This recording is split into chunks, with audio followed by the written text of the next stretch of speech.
जगत जननी पार्वती ने एक भूखे भक्त को श्मशान में चिता के अंगारों पर रोटी सेंकते देखा तो उनका कलेजा मुंह को आ गया।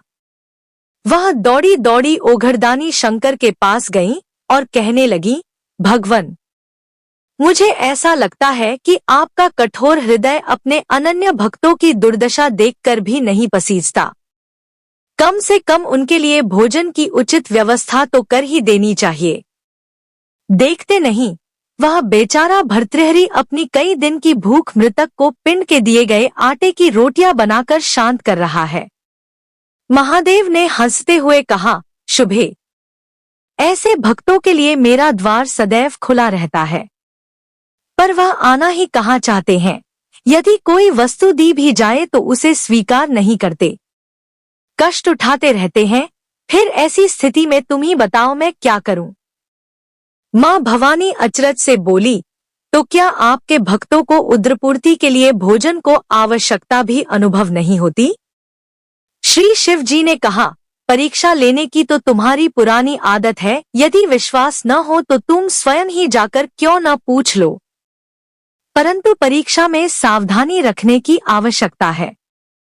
भगवान शंकर के आदेश को देर थी कि माँ पार्वती भिखारिन का छद्मवेश बनाकर भर्तृहरि के पास पहुंची और बोली, बेटा, मैं पिछले कई दिन से भूखी हूँ, क्या मुझे भी कुछ खाने को देगा? अवश्य।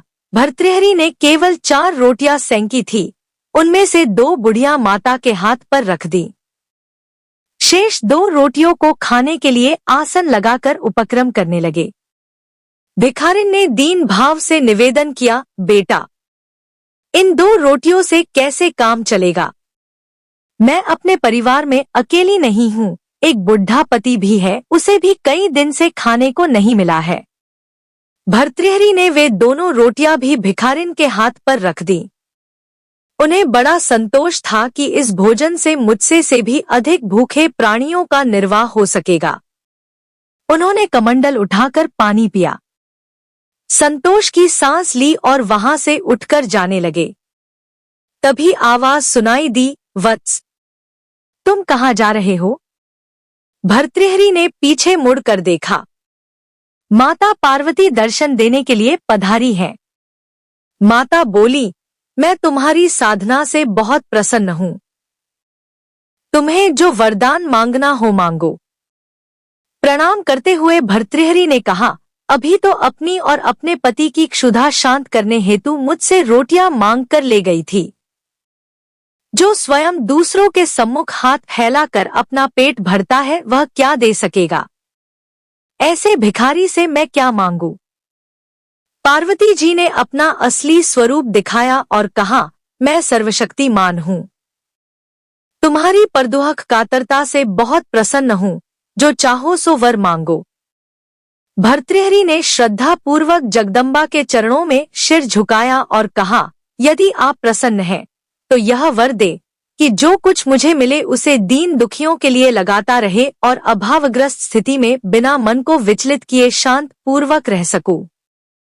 पार्वती जी एवंस्तु कहकर भगवान शिव के पास लौट गई।